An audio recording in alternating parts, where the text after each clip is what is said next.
Did I ever tell you the story about Boy Scout camp and the frog? Thanks. I don't remember.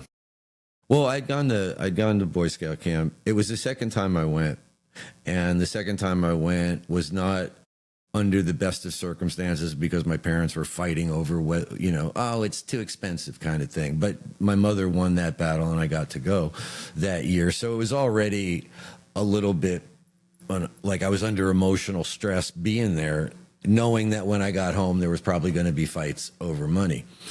But at any rate, at one day, there was a group of us, 6 to 8 of us. I don't remember exactly how many.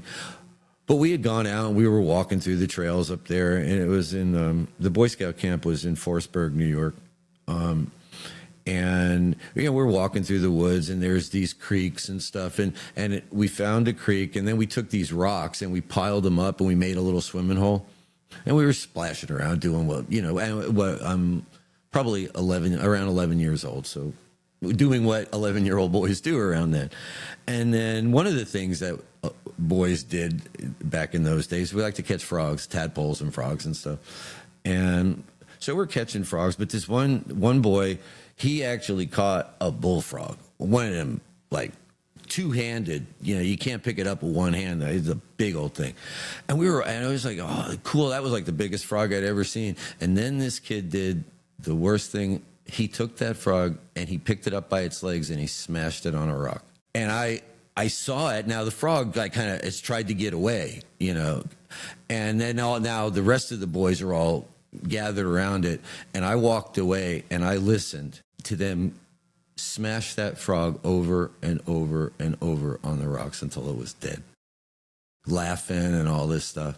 And it hurt me. I walked away. I don't know if I joined up with, because I don't remember what happened after that. I know that I had walked away and I was listening from 30, 40 feet away. And I don't know if I joined up with them after or if I just walked my way back to where the tents were and stuff. But I had buried that for a long time. But, opening this book and then reading that, Abram's, that Becoming Animal, and recognizing that one of the reasons why I pushed all that away was because when I opened my mind to it, that empathy, I hurt. It's not bad, it's not debilitating or anything, but I feel it. And now I'll get accused by a lot of people today, oh, you're soft and squishy and all that kind of stuff, and what's your problem?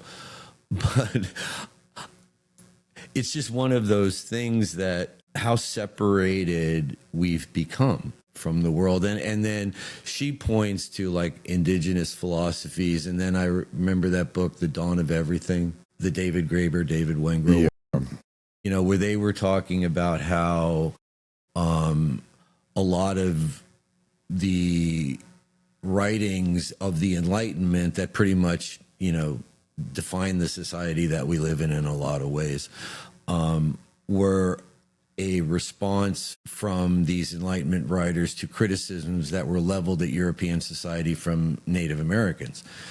And then I did a little bit of digging into that and come to find out that a lot of indigenous tribes in the U.S. feel that Wengrow and Graeber took some liberties that they shouldn't have, at least as far as homogenizing indigenous cultures, that they're not quite as, the same or whatever as they put out. But again, it's new and it opens up the vast area of ignorance, right? Oh, there's a whole bunch of stuff that now I was unaware of, that now in order to really flesh out the picture and see if this is a good place for me to stand at this point in my life,